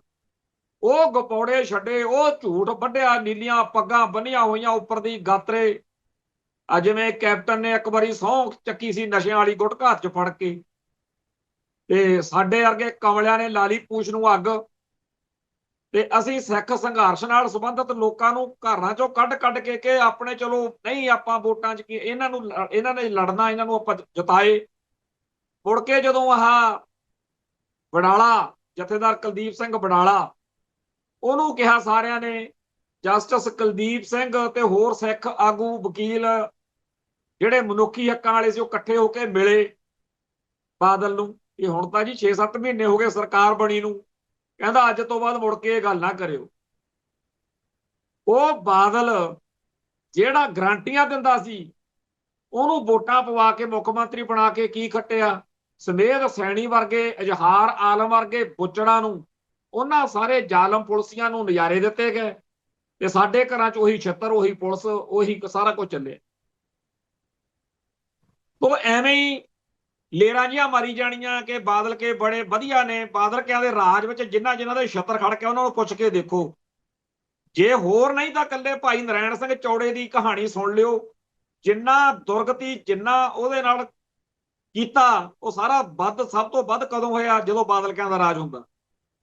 ਸਿੱਖ ਕੌਮ ਦੀ ਲੜਾਈ ਲੜਨ ਵਾਲੇ, ਪੰਥ ਦੀ ਗੱਲ ਕਰਨ ਵਾਲਿਆਂ ਦੇ ਸਭ ਤੋਂ ਵੱਧ ਛਿੱਤਰ ਕਦੋਂ ਪੈਂਦਾ? ਜਦੋਂ ਬਾਦਲ ਕਿਆਂ ਦਾ ਰਾਜ ਹੁੰਦਾ। ਕਾਂਗਰਸ ਵੇਲੇ ਅਕਾਲੀਆਂ ਦੇ ਰਾਜ ਨਾਲੋਂ ਵੱਧ ਛਿੱਤਰ ਕਿਉਂ ਪੈਂਦਾ? ਕਦੇ ਪੁੱਛਿਆ? ਕਦੇ ਤੁਸੀਂ ਸੋਚਿਆ? ਕਦੇ ਉਹਨਾਂ ਨੂੰ ਘੇਰ ਕੇ ਕਦੇ ਗੱਲ ਕਰ ਲਓ। ਜੇ ਨਹੀਂ ਹੈਗੀ ਗੱਲ ਤਾਂ ਕਦੇ ਵਿਰਸਾ ਸਿੰਘ ਬਲਟੋਹੇ ਨੂੰ ਜਾਂ ਕਿਸੇ ਨੂੰ ਫੋਨ ਲਾ ਕੇ ਪੁੱਛਿਓ। ਸਾਡੇ ਨਾਲ ਤਾਂ ਜਦੋਂ ਗੱਲ ਕਰਦੇ ਆ ਇਹਨਾਂ ਦੇ ਦੰਦ ਜੁੜ ਜਾਂਦੇ ਨੇ ਵੀ ਹੈ ਸਾਨੂੰ ਤਾਂ ਜੀ ਪਤਾ ਹੀ ਨਹੀਂ। ਫਿਰ ਪਤਾ ਕਿਹਨੂੰ ਆ? ਕਦੇ ਗੂਗਲ ਤੇ ਸਰਚ ਮਾਰ ਕੇ ਦੇਖ ਲਓ, ਜਿਨ੍ਹਾਂ ਸਿੱਖ ਨੌਜਵਾਨਾਂ ਤੇ ਘਾਣ ਹੁੰਦਾ ਕਿਹਨਾਂ ਦੇ ਰਾਜ ਵਿੱਚ ਹੁੰਦਾ। ਸੋ ਪਤਾ ਨਹੀਂ, ਸੁਦਾ ਨਹੀਂ, ਐਵੇਂ ਜੀ ਬਾਦਲ ਕੇ ਬੜੇ ਵਧੀਆ ਨੇ। ਬਾਦਲ ਕਿਆ ਨੇ ਆਹ ਹੁਣ ਚਿੱਟੇ ਵਾਲੇ ਨਸ਼ੇ 'ਚ ਇਹ ਫੜ ਕੇ ਇੱਧਰ ਦਿੱਤੇ ਹੋਏ ਨੇ ਤੇ ਇਹਨਾਂ ਦੇ ਰਾਜ ਵਿੱਚ ਇਹਨਾਂ ਦੇ ਆਪ ਦੇ ਸਾਥੀ ਰਹੇ ਨੇ ਆਹ ਜਿਹੜੇ ਬੋਨੀ ਅਜਨਾਲੇ, ਅਮਰਪਾਲ ਸਿੰਘ ਬੋਨੀ ਅਜਨਾਲਾ, ਆ ਜਿਹੜੇ ਕੱਲ ਜਾ ਕੇ ਆਏ ਨੇ ਜਗਜੀਤ ਸਿੰਘ ਚਾਹਲ ਤੇ ਦੂਜਾ ਉਹ ਬਿੱਟੂ ਔਲਖ, ਉਹ ਸਾਰੇ ਉੱਥੇ ਖੜ ਕੇ ਬੋਲਦੇ ਆ ਨਾ ਕਿ ਕਿਵੇਂ ਪੁਲਿਸ ਅਤੇ ਮਜੀਠੀਏ ਹੋਣਾ ਨੇ, ਸੁਖਬੀਰ ਹੋਣਾ ਨੇ, ਭੋਲੇ ਹੋਣਾ ਨੇ ਸਾਰੀਆਂ ਗੱਲਾਂ ਨੰਗੀਆਂ ਕਰਤੀਆਂ ਨਾ ਹੁਣ। ਪਰ ਜਦੋਂ ਆ ਸਾਰਾ ਰੌਲਾ ਗੋਲਾ ਦੇਖ ਰਹੇ ਆ, ਅੱਜ ਚੈਨਲਾਂ ਦੇ ਉੱਤੇ ਮੈਂ ਸਾਰਾ ਦੇਖਦਾ ਰਹਿਣਾ, ਉਹ ਜਿਹੜਾ ਨਰਿੰਜਨ ਸਿੰਘ ਸੀ ਈਡੀ ਦਾ ਅਫਸਰ, ਉਹਦੀ ਸੁਣੋ ਇੰਟਰਵਿਊ। ਬਾਦਲਾਂ ਦੇ ਚੇਲਿਓ ਖਾਸ ਤੌਰ ਤੇ ਤੁਸੀਂ ਸੁਣੋ। ਪਿਛਲੀ ਵਾਰ ਜਦੋਂ ਫਸਦਾ ਦਿਖਿਆ ਮਜੀਠੀਆ ਤਾਂ ਦਿੱਲੀ ਤੋਂ ਹਦਾਇਤਾਂ ਆ ਗਈਆਂ ਨਰਿੰਜਨ ਸਿੰਘ ਨੂੰ ਤੇ ਬਚਾਤਾ। ਜਿਹੜਾ ਕਹਿੰਦੇ ਹੋ ਨਾ ਉਦੋਂ ਫਿਰ ਕਾਰਵਾਈ ਕਿਉਂ ਨਾ ਹੋਈ? ਬੀਜੇਪੀ ਵਾਲਿਆਂ ਨੇ ਮਜੀਠੀਆ ਨੂੰ ਕਿਵੇਂ ਬਚਾਇਆ? ਉਹ ਨਰਿੰਜਨ ਸਿੰਘ ਈਡੀ ਆ ਅਫਸਰ ਆ ਜਿਹੜਾ, ਉਹ ਹੁਣ ਸਾਰੀ ਕਹਾਣੀ ਦੱਸ ਰਿਹਾ, ਰਿਟਾਇਰ ਹੋ ਗਿਆ। ਐਵੇਂ ਚੱਟੋਪਾਧਿਆ ਦੱਸਦਾ, ਹਾਲਾਂਕਿ ਸਾਡੇ ਦਾ ਭਰਾ ਮਾਰਿਆ ਉਹਨੇ। ਹੁਣ ਆ ਜਾਓ ਅੱਜ ਦੀ ਗੱਲ ਤੇ। ਐਵੇਂ ਨਾ ਹੱਥਾਂ ਪੈਰਾਂ 'ਚ ਆ ਜਾਓ ਵੀ ਸਾਡੇ ਮਜੀਠਾ ਸਾਹਿਬ ਨੂੰ ਫੜ ਲਿਆ, ਕੁਛ ਨਹੀਂ ਹੋਣਾ ਉਹਨੂੰ। ਅੱਜ ਜਿਹੜੇ ਮਾਮਲੇ 'ਚ ਉਹਨੂੰ ਫੜਿਆ ਹੋਇਆ ਉਹ ਹੈਗਾ ਆਮਦਨ ਤੋਂ ਵੱਧ ਜਾਇਦਾਦ ਜਾਂ ਪੈਸੇ ਦਾ ਮਾਮਲਾ। ਉਹਦੇ 'ਚ ਚਲੋ ਉਹਦੀ ਧੂ ਘੜੀਸ ਹੋ ਰਹੀ ਆ, ਮਾੜੀ ਗੱਲ ਆ। ਜਿਸ ਤਰੀਕੇ ਨਾਲ ਉਹਦੇ ਛਾਪਾ ਵੱਜਿਆ, ਜਿਸ ਤਰੀਕੇ ਨਾਲ ਉਹਦੇ ਬੱਚਿਆਂ ਨੂੰ, ਪਰਿਵਾਰ ਨੂੰ ਫੇਸ ਕਰਨਾ ਪਿਆ, ਮਾੜੀ ਗੱਲ। ਪਰ ਹੁੰਦਾ ਉਹਨੂੰ ਕੁਛ ਨਹੀਂ। ਇਹ ਸਾਰੀ ਜਿਹੜੀ ਸ਼ੋਸ਼ੇਬਾਜ਼ੀ, ਡਰਾਮੇਬਾਜ਼ੀ ਹੈ, ਕੀ ਆ ਇਹ? ਜਦੋਂ ਕੈਪਟਨ ਦਾ ਰਾਜ ਸੀ, ਉਹਨੇ ਬਾਦਲ ਜੋੜੀ ਨੂੰ, ਪਿਓ ਪੁੱਤ ਨੂੰ ਫੜ ਕੇ ਅੰਦਰ ਦੇਤਾ। ਉਹ 5-10 ਦਿਨਾਂ ਬਾਅਦ ਆ ਗਏ ਤੇ ਉਹਦੀ ਹਮਦਰਦੀ ਵਜੋਂ ਅਗਲੀ ਸਰਕਾਰ ਬਾਦਲਾਂ ਦੀ ਬਣੀ। ਉਹਨਾਂ ਦੇ ਤਾਂ ਕੰਮ ਫਿੱਟ ਆ ਗਿਆ। ਨਾ ਉਸ ਕੇਸ ਵਿੱਚੋਂ ਸਜ਼ਾ ਹੋਈ, ਨਾ ਉਹਦਾ ਕੁਝ ਬਣਿਆ। ਤੇ ਕੈਪਟਨ ਦੇ ਤਾਂ ਉਹ ਪੈਰੀਆਂ ਥਲਾਉਣ ਤੱਕ ਜਾਂਦੇ ਹੋਣੇ ਆ ਵੀ ਇੱਕ ਦੋ ਵਾਰੀ ਹੋਰ ਫੜ ਲਾ, ਸਾਡੀ ਸਰਕਾਰ ਬਣਦੀ ਹੈ। ਬਣ ਗਈ। ਹੁਣ ਬਿਕਰਮਜੀਤ ਸਿੰਘ ਮਜੀਠੀਏ ਨੂੰ ਫੜ ਕੇ ਅੰਦਰ ਦੇਤਾ। ਪਿਛਲੇ 10-15 ਸਾਲਾਂ ਤੋਂ ਕਾਫੀ ਇਹ ਰੌਲਾ ਪੈਂਦਾ ਆ ਰਿਹਾ ਕਿ ਜੀ ਇਹ ਚਿੱਟੇ ਦਾ ਮਸਲਾ, ਜੀ ਇਹਦੇ ਆਹ ਤੇ ਵਾਹ। ਹੁਣ ਦਿੱਲੀ ਵਾਲੇ ਬੀਜੇਪੀ ਵਾਲੇ ਆ ਗਏ। ਅੱਜ ਮਜੀਠੀਆ ਸਾਹਿਬ ਨੂੰ ਛੁਡਵਾਉਣ ਲਈ, ਬਚਾਉਣ ਲਈ ਐਂਟਰੀ ਹੋ ਗਈ ਆ ਬੀਜੇਪੀ ਵਾਲਿਆਂ ਦੀ। ਵੈਸੇ ਤਾਂ ਬਿਆਨ ਬੂੰਝੇ ਆ ਰਹੇ ਸੀ ਜਾਖੜ ਹੋਣਾ ਦੇ, ਪੰਜਾਬ ਦੇ ਬੀਜੇਪੀ ਵਾਲਿਆਂ ਦੇ, ਵੈਸੇ ਹੀ ਮਜੀਠੀਏ ਦੇ ਹੱਕ 'ਚ। ਹੁਣ ਉਹ ਬਿਆਨ ਤੋਂ ਅੱਗੇ ਗੱਲ ਚਲੀ ਗਈ। NCB, ਨਾਰਕੋਟਿਕ ਕੰਟਰੋਲ ਬਿਊਰੋ ਵਾਲੇ ਆ ਗਏ, ਈਡੀ ਵਾਲੇ ਵੀ ਸ਼ਾਇਦ ਆ ਜਾਣਗੇ। ਇਹ ਸਾਰਾ ਮਾਮਲਾ ਉਹਨਾਂ ਨੇ ਆਪਦੇ ਹੱਥ 'ਚ ਲੈ ਲੈਣਾ ਜਾਂ ਕੋਈ ਹੋਰ ਤਰੀਕਾ ਕੱਢ ਲੈਣਗੇ। ਤੇ ਪੰਜਾਬ ਪੁਲਿਸ ਦਾ, ਵਿਜੀਲੈਂਸ ਦਾ ਜਦੋਂ ਸਾਰਾ ਮਾਮਲੇ ਤੋਂ ਹਟ ਗਿਆ, ਫਿਰ ਕੇਸ ਵੀ ਚੱਲੂ, ਅੰਦਰ ਵੀ ਰੱਖਣਗੇ ਤੇ ਕਲੀਨ ਚਿੱਟ ਹੋ ਜੂਗੀ ਕਿ ਦੇਖੋ ਜੀ ਅਦਾਲਤ ਨੇ ਬਰੀ ਕਰਤਾ, ਅਦਾਲਤ ਨੇ ਬਰੀ ਕਰਤਾ। ਹੁਣ ਤਾਂ ਕੁਝ ਨਹੀਂ ਰਿਹਾ ਨਾ ਜੀ, ਅਦਾਲਤ 'ਚੋਂ ਬਰੀ ਹੋਇਆ ਬੰਦਾ। ਜਿਵੇਂ ਬਿੱਟੂ ਔਲਖੋਣੀ ਕਹਿੰਦੇ ਨੇ, ਜਗਜੀਤ ਸਿੰਘ ਚਾਹਲ ਖੋਣੀ ਕਹਿੰਦੇ ਆ ਕਿ ਸਾਨੂੰ ਅਦਾਲਤ 'ਚੋਂ ਹੁਣ ਅਸੀਂ ਭੁਗਤ ਕੇ ਆ ਗਏ ਆ 5-6 ਸਾਲ ਲਾ ਕੇ, ਉਵੇਂ ਮਜੀਠੀਆ ਕਹੂਗਾ ਵੀ ਮੈਨੂੰ ਅਦਾਲਤ ਨੇ ਕਰਤਾ ਬਰੀ। ਜਿਵੇਂ ਸੁਖਬੀਰ ਬਾਦਲ ਤੇ ਵੱਡਾ ਬਾਦਲ ਕਹਿੰਦੇ ਸੀ ਕਿ ਸਾਨੂੰ ਅਦਾਲਤ ਨੇ ਕਰਪਸ਼ਨ ਦੇ ਕੇਸਾਂ ਤੋਂ ਕਰਤਾ ਬਰੀ ਹੋਣ ਤੋਂ ਬਾਅਦ ਫਿਰ ਕੀ ਬਣਿਆ ਸੀ? ਸਰਕਾਰਾਂ ਬਣੀਆਂ 2 ਵਾਰੀ, ਉਸ ਤੋਂ ਬਾਅਦ ਉਹਨਾਂ ਦੀਆਂ, ਜਿਹਦੇ ਵਿੱਚ ਸਾਡੀ ਕੌਮ ਦਾ ਘਾਣ ਕੀਤਾ, ਬਰਗਾੜੀ ਬਾਈਬਲ ਕਾਂਡ ਕੀਤੇ। ਉਵੇਂ ਹੀ ਬੀਜੇਪੀ ਪਹਿਲਾਂ ਨਿਰਮਾ ਵਾਸ਼ਿੰਗ ਪਾਊਡਰ ਨਾਲ ਜੇਲ੍ਹ ਯਾਤਰਾ ਕਰਵਾ ਕੇ ਕੇਸ ਭੁਗਤਾ ਕੇ ਇਹਨੂੰ ਬਰੀ ਕਰੂਗੀ। ਫਿਰ ਇਹਨੂੰ ਜਿਵੇਂ ਸਾਰੇ ਭਾਰਤ ਵਿੱਚ ਸ਼ਾਇਦ ਉੜੀਸਾ ਸੀ, ਪਤਾ ਨਹੀਂ ਕਿੱਥੇ, ਉਧਰ ਕੋਈ ਸੀਗਾ, ਉੱਥੋਂ ਦਾ ਇੱਕ ਮੁੱਖ ਮੰਤਰੀ ਸੀਗਾ, ਪਹਿਲਾਂ ਤਾਂ ਉਹਨੂੰ ਕਹਿੰਦੇ ਤਾਂ ਮਾੜਾ ਹੀ ਬਹੁਤ ਆ, ਦੇਖੋ ਜੀ ਆ ਨੋਟ ਚੱਕੀ ਫਿਰਦਾ, ਕਰਪਸ਼ਨ ਕਰਦਾ, ਪੈਸੇ ਖਾ ਕੇ। ਮੁੜ ਕੇ ਉਹਨੂੰ ਧੋ ਧਾ ਕੇ ਉਹਨੂੰ ਬੀਜੇਪੀ 'ਚ ਸ਼ਾਮਲ ਕਰ ਲਿਆ, ਫਿਰ ਉਹਨੂੰ ਹੀ ਮੁੱਖ ਮੰਤਰੀ ਦੀ ਸਹੁੰ ਚੁਕਾਤੀ। ਇਵੇਂ ਹੀ ਬਿਕਰਮਜੀਤ ਸਿੰਘ ਮਜੀਠੀਏ ਨੂੰ ਨਿਰਮਾ ਵਾਸ਼ਿੰਗ ਪਾਊਡਰ ਨਾਲ ਧੋ ਕੇ ਬੀਜੇਪੀ ਦਾ ਚਿਹਰਾ ਬਣਾਉਣਗੇ ਪੰਜਾਬ 'ਚ। ਸੁਨੀਲ ਜਾਖੜ ਹੁਣੀ ਤੇ ਹੋਰ ਸਾਰੇ ਸੁਖਬੀਰ ਨਾਲੋਂ ਵੱਖਰਾ ਕਰ ਦੇਣਗੇ ਵੱਧ ਤੋਂ ਵੱਧ। ਤੇ ਪੰਜਾਬ ਦੇ ਵਿੱਚ ਬੀਜੇਪੀ ਨੂੰ ਇਹ ਬੰਦਿਆਂ ਦੀ ਲੋੜ ਆ, ਤੇ ਇਹ ਕੋਈ ਪੰਥ ਨੂੰ ਸਮਰਪਿਤ ਕੌਮ ਦਾ ਦਰਦ ਰੱਖਣ ਵਾਲਾ ਪਰਿਵਾਰ ਥੋੜੀ ਆ। ਸਤਿਆਜੀਤ ਸਿੰਘ ਮਜੀਠੀਆ ਦਿੱਲੀ ਰਹਿੰਦਾ, ਜਾਂ ਸਾਰਾ ਮਜੀਠਾ ਪਰਿਵਾਰ ਜਾਂ ਮਜੀਠੀਆਂ ਦਾ ਕੋਈ ਇਹੋ ਜਿਹਾ ਕੋਈ ਹੈ ਤਾਂ ਹੈ ਨਹੀਂ ਵੀ ਇਹਨਾਂ ਦਾ ਕੌਮ ਦਾ, ਉਹ ਬੀਜੇਪੀ 'ਚ ਚਲੇ ਜਾਣਗੇ। ਹੋ ਸਕਦਾ ਕੱਲ ਨੂੰ ਸੁਖਬੀਰ ਵੀ ਚਲੇ ਜਾਵੇ। ਇਹ ਐਵੇਂ ਨਾ ਤੁਸੀਂ ਕਾਂਜਾਂ ਮਾਰੀ ਜਾਇਆ ਕਰੋ ਵੀ ਬਾਦਲਾਂ ਤੋਂ, ਉਹਨਾਂ ਦੇ ਮਗਰ ਨਹੀਂ, ਕੌਮ ਦੀ ਗੱਲ ਕਰੀ ਦੀ ਹੁੰਦੀ ਹੈ, ਕੌਮ ਦਾ ਸੋਚੀਦਾ ਹੁੰਦਾ। ਇਹਨਾਂ ਸਿਆਸੀ ਭਲਵਾਨਾਂ ਦਾ ਕੀ ਹੈ? ਇਹਨਾਂ ਨੇ ਸੈਟਿੰਗ ਕਰ ਲਈ ਹੋਣੀ ਹੈ।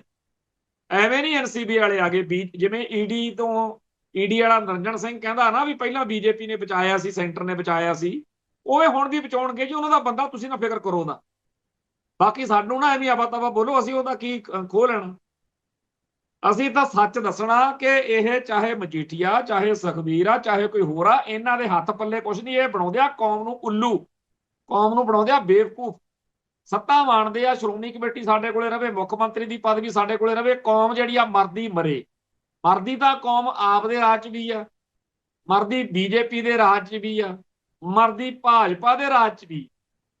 ਸਾਰੀਆਂ ਸਿਆਸੀ ਪਾਰਟੀਆਂ ਦੇ ਰਾਜ ਵਿੱਚ ਸਿੱਖ ਹਿੱਤਾਂ ਦਾ ਘਾਣ ਹੁੰਦਾ, ਪਰ ਬਾਕੀ ਦੀਆਂ ਪਾਰਟੀਆਂ ਇਹਨਾਂ ਵਾਂਗੂ ਇਹ ਨਹੀਂ ਨਾ ਕਹਿੰਦੀਆਂ ਵੀ ਅਸੀਂ ਸਿੱਖੀ ਨੂੰ ਸਮਰਪਿਤ ਆ, ਅਸੀਂ ਪੰਥ ਨੂੰ ਸਮਰਪਿਤ ਆ। ਇਹਨਾਂ ਵਾਂਗੂ ਝੂਠ ਨਹੀਂ ਬੋਲਦੇ। ਇਹ ਡਬਲ ਗੇਮ ਖੇਲਦੇ, ਨਾਲੇ ਕੌਮ ਦਾ ਘਾਣ ਕਰਨ ਵਾਲਾ ਦਿੱਲੀ ਦਾ ਏਜੰਡਾ ਲਾਗੂ ਕਰਦੇ ਆ, ਤੇ ਨਾਲੇ ਕੌਮ ਦੇ ਅਦਾਰਿਆਂ ਦੇ ਉੱਤੇ, ਸ਼੍ਰੋਮਣੀ ਕਮੇਟੀ ਉੱਤੇ, ਅਕਾਲ ਤਖਤ ਸਾਹਿਬ ਦੇ ਉੱਤੇ ਇਹਨਾਂ ਦੀ ਪਕੜ, ਤੇ ਉੱਥੇ ਫਿਰ ਜਿਹੜਾ ਕੁਝ ਡਰਾਮੇ ਕਰਦੇ ਆ ਜਿਹਦੇ ਨਾਲ ਸਾਡੀ ਕੌਮ ਦਾ ਘਾਣ ਹੁੰਦਾ। ਹੁਣ ਇੱਕ ਪਾਸੇ ਸਾਡੀ ਕੌਮ ਨੂੰ ਮਾਰਨ ਦਾ, ਪੰਥ ਦੇ ਹਿੱਤਾਂ ਦਾ ਨੁਕਸਾਨ ਹੋਣ ਦਾ ਏਜੰਡਾ ਹੈ। ਅੱਜ ਦੇ ਅਜੀਤ ਅਖਬਾਰ ਦੇ ਉੱਤੇ ਇੱਕ ਬੜੀ ਵੱਡੀ ਖਬਰ ਛਪੀ ਹੈ, ਜਿਹਦੇ ਵਿੱਚ ਮੋਟੇ ਤੌਰ ਦੇ ਉੱਤੇ ਇਹ ਗੱਲ ਲਿਖੀ ਗਈ ਹੈ ਕਿ ਪੰਜਾਬ ਦੇ ਵਿੱਚ ਸਿੱਖ ਬੱਚਿਆਂ ਦੀ ਗਿਣਤੀ ਘਟਦੀ ਜਾ ਰਹੀ ਹੈ। ਬੜੀ ਲੰਬੀ ਚੌੜੀ ਰਿਪੋਰਟ ਆ, ਪੜ੍ਹਿਓ ਜ਼ਰੂਰ।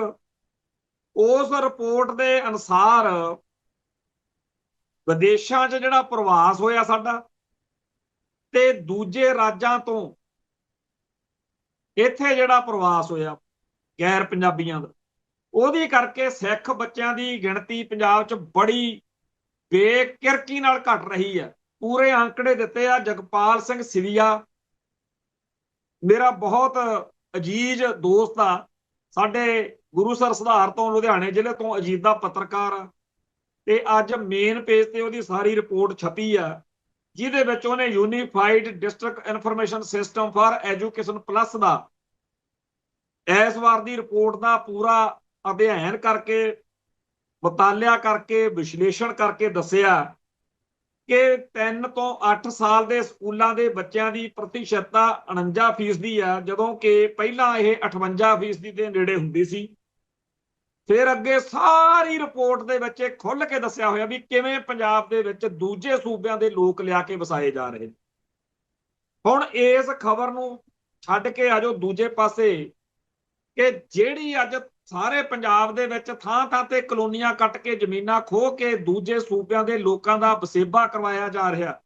ਆ ਚੈਨਲਾਂ ਦੇ ਉੱਤੇ ਇੱਕ ਅੱਜ ਮੈਂ ਕਾਮਰੇਡ ਵੀਰ ਨੂੰ ਸੁਣ ਰਿਹਾ ਸੀ, ਉਹ ਵੀ ਪਿੱਟ ਰਿਹਾ, ਕਹਿੰਦਾ ਵੀ ਚੰਡੀਗੜ੍ਹ ਤੋਂ ਲੈ ਕੇ ਮਹਾਲੀ, ਪੰਚਕੂਲਾ, ਡੇਰਾਬੱਸੀ, ਇੱਧਰ ਸਾਰੇ ਪਾਸੇ ਕਹਿੰਦਾ ਲੱਗਦਾ ਹੀ ਨਹੀਂ ਹੈਗਾ ਵੀ ਇਹ ਪੰਜਾਬ ਆ।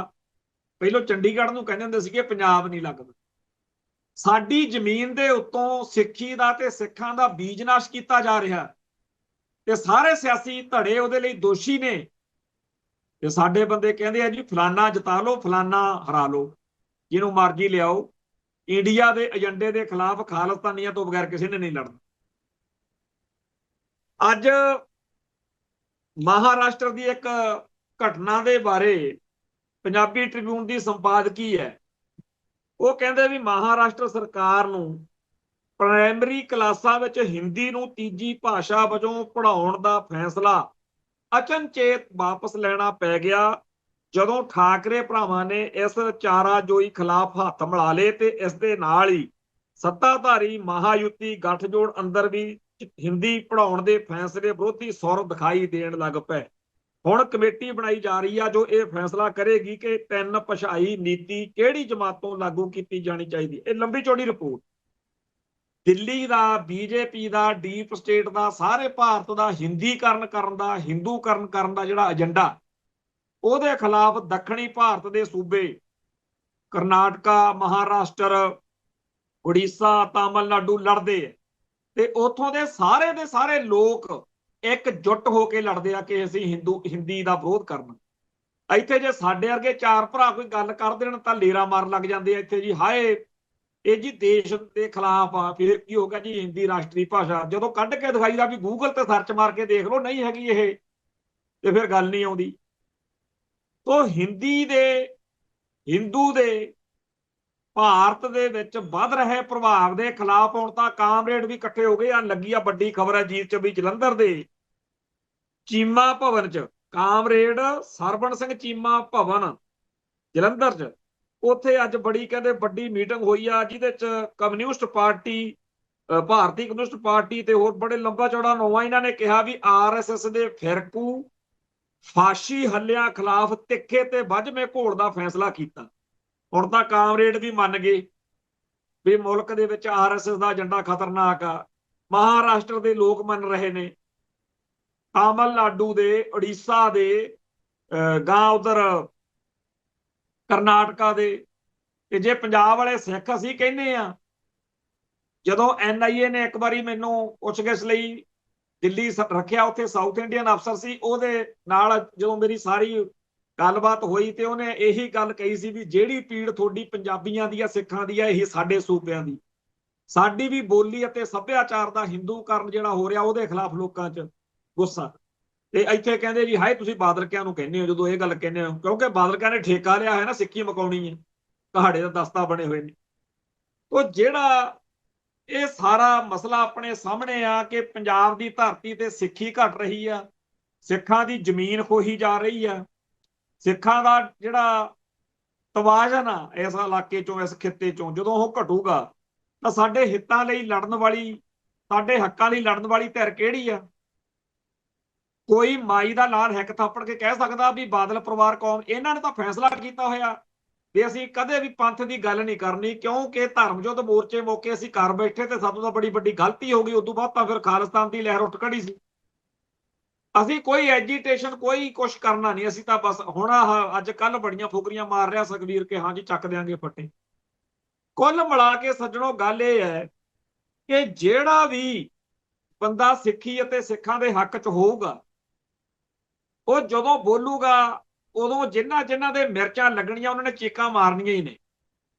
ਤੇ ਜਿਹੜਾ ਵੀ ਬੰਦਾ ਕਿਸੇ ਵੀ ਤਰੀਕੇ ਨਾਲ ਪੰਥ ਦੀ ਗੱਲ ਕਰੂ ਉਹ ਇੰਡੀਆ ਨੂੰ ਬੁਰਾ ਲੱਗਣਾ ਹੀ ਲੱਗਣਾ। ਕਈ ਕਾਮਰੇ ਮੁੰਡੇ ਨੇ ਆਪਣੇ ਕਰੈਕਟਰ ਦੇ ਜੇ ਇੱਕ ਅੱਧਾ ਕੈਚ ਛੁੱਟ ਜਾਵੇ ਉਹਨੂੰ ਗਾਲਾਂ ਕੱਢਣ ਲੱਗ ਜਾਂਦੇ ਆ ਤੇ ਖਾਲਿਸਤਾਨੀ ਆ। ਜਿਹੜਾ ਦਲਜੀਤ ਦੋਸਾਂਝ ਵਾਲਾ ਮਸਲਾ ਇਹਦੇ 'ਚ ਵੀ ਇਹੀ ਗੱਲ ਆ। ਇੱਕ ਪਾਸੇ ਸਰਦਾਰ ਜੀ 3 ਫਿਲਮ ਦੇ ਬਾਰੇ ਅਖਬਾਰਾਂ 'ਚ ਖਬਰਾਂ ਛਪ ਰਹੀਆਂ ਕਿ ਦੁਨੀਆ ਭਰ ਦੇ ਵਿੱਚ ਮਣਾ ਮੂੰਹ ਰੁਪਈਆ ਕਮਾ ਰਹੀ ਆ ਤੇ ਇੱਥੇ ਕਹਿੰਦੇ ਆ ਵੀ ਨਹੀਂ ਜੀ ਇਹ ਪੱਗ ਨਾਲ ਨਫ਼ਰਤ ਆ ਉਹਨਾਂ ਦੀ। ਇਹ ਆਪਾਂ ਜੋ ਮਰਜ਼ੀ ਸਮਝੀ ਜਾਈਏ ਵੀ ਉਹਦੇ ਨੁਕਸਾਂ ਘਾਟਾਂ ਦੀਆਂ ਗੱਲਾਂ ਜੇ ਕੋਈ ਕਰਨ ਬਹਿ ਤਾਂ ਬੜੀਆਂ ਕੀਤੀਆਂ ਜਾ ਸਕਦੀਆਂ ਪਰ ਉਹਨਾਂ ਨੂੰ ਪੱਗ ਨਾਲ ਨਫ਼ਰਤ ਆ, ਉਹਨਾਂ ਨੂੰ ਪੰਥ ਨਾਲ ਨਫ਼ਰਤ ਆ। ਤੇ ਜਿਹੜਾ ਵੀ ਬੰਦਾ ਉਸ ਸਿਸਟਮ ਦਾ ਹਿੱਸਾ ਜਿਹੜਾ ਤੁਹਾਡੀ ਧਰਮ ਦੀ ਤੁਹਾਡੀ ਬੋਲੀ ਦੀ ਤੁਹਾਡੇ ਸੱਭਿਆਚਾਰ ਦਾ ਭੋਗ ਪਾਉਣਾ ਚਾਹੁੰਦਾ ਉਸ ਬੰਦੇ ਨੂੰ ਕਹਾੜੇ ਦਾ ਦਸਤਾ ਹੀ ਕਹਿਣਾ ਹੁੰਦਾ। ਸੋ ਚਾਹੇ ਕਾਂਗਰਸ ਵਾਲੇ ਨੇ ਚਾਹੇ ਆਪ ਵਾਲੇ ਨੇ ਚਾਹੇ ਸਰਾਪ ਵਾਲੇ ਨੇ ਚਾਹੇ ਕੋਈ ਬਾਪ ਵਾਲੇ ਨੇ ਚਾਹੇ ਬਾਦਲ ਦਲ ਵਾਲੇ ਨੇ ਇਹ ਸਾਰੇ ਦੇ ਸਾਰੇ ਜਿਹੜੇ ਭਾਰਤ ਮਾਤਾ ਦੇ ਕਹਾੜੇ ਦਾ ਦਸਤਾ ਬਣ ਕੇ ਸਿੱਖੀ ਦੀਆਂ ਜੜ੍ਹਾਂ ਵੱਢਣ ਵਾਲੇ ਉਸ ਸਿਸਟਮ ਦਾ ਹਿੱਸਾ ਬਣੇ ਹੋਏ ਨੇ। ਕਿਸੇ ਦਾ ਯਕੀਨ ਨਾ ਕਰੋ। ਬੰਦਾ ਇਕੱਲਾ ਉਹ ਠੀਕ ਆ ਜਿਹੜਾ ਖਾਲਿਸਤਾਨ ਦੀ ਗੱਲ ਕਰਦਾ ਜਿਹੜਾ ਕੌਮ ਦੀ ਚੜ੍ਹਦੀ ਕਲਾ ਦੀ ਗੱਲ ਕਰਦਾ। ਵਕਤ ਆਉਂਦਾ ਹੁੰਦਾ ਹਰ ਗੱਲ ਦਾ। ਇਹ ਪਰਖ ਹੋ ਰਹੀ ਆ। ਅੱਜ ਬਹੁਤ ਔਖਾ ਟਾਈਮ ਆ। ਅੱਜ ਦੇ ਟਾਈਮ ਤੇ ਜਿਹੜਾ ਖਾਲਿਸਤਾਨ ਨਾਲ ਖੜਾ, ਜਿਹੜਾ ਖਾਲਸੇ ਨਾਲ ਖੜਾ, ਉਹ ਆਪਣੇ ਆਪ ਹੀ ਚੜ੍ਹਦੀ ਕਲਾ 'ਚ ਜਾਏਗਾ। ਇਤਿਹਾਸ ਉਹਦਾ ਨਾਂ ਸੁਨਹਿਰੀ ਅੱਖਰਾਂ 'ਚ ਲਿਖੇਗਾ। ਤੇ ਜਿਨ੍ਹਾਂ ਨੂੰ ਇਹ ਫਿਕਰ ਪਿਆ ਰਹਿੰਦਾ ਕਿ ਫਲਾਨਾ ਜਿਤਾਉਣਾ ਤੇ ਫਲਾਨਾ ਹਰਾਉਣਾ, ਇਹਨਾਂ ਦਾ ਨਾਂ ਕਾਲੇ ਅੱਖਰਾਂ 'ਚ ਆਉਣਾ, ਇਹਨਾਂ ਦੇ ਜੁੱਤੀਆਂ ਪੈਣੀਆਂ ਨੇ। ਸੋ ਖਾਲਿਸਤਾਨ ਦੀ ਗੱਲ ਨੂੰ ਅੱਗੇ ਵਧਾਓ। ਖਾਲਿਸਤਾਨ ਤੋਂ ਘੱਟ ਕੋਈ ਗੱਲ ਨਾ ਕਰੋ। ਜਿਹੜੇ ਬੰਦੇ ਸੋਚਦੇ ਆ ਕਿ ਅੱਜ ਹਵਾ ਨਹੀਂ ਖਾਲਿਸਤਾਨ ਦੇ ਹੱਕ 'ਚ, ਇਹ ਫਿਰ ਉਦੋਂ ਕਰ ਲੈਣ ਜਦੋਂ ਖਾਲਿਸਤਾਨ ਦੇ ਹੱਕ 'ਚ ਹਵਾ ਹੋਵੇ।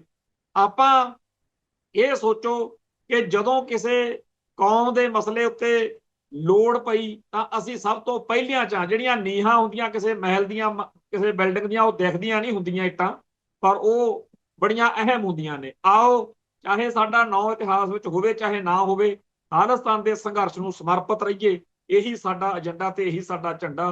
ਅਰਦਾਸ ਕਰਦੇ ਹਾਂ ਕਿ ਉਹ ਦਿਨ ਆਵੇ ਜਦੋਂ ਖਾਲਿਸਤਾਨ ਦਾ ਝੰਡਾ UNO ਵਿੱਚ ਝੂਲੇ। ਇੱਥੇ ਸਮਾਪਤੀ ਹੈ ਜੀ। ਨਾਨਕ ਨਾਮ ਚੜ੍ਹਦੀ ਕਲਾ, ਤੇਰੇ ਭਾਣੇ ਸਰਬੱਤ ਦਾ ਭਲਾ। ਵਾਹਿਗੁਰੂ ਜੀ ਕਾ ਖਾਲਸਾ, ਵਾਹਿਗੁਰੂ ਜੀ ਕੀ ਫਤਿਹ।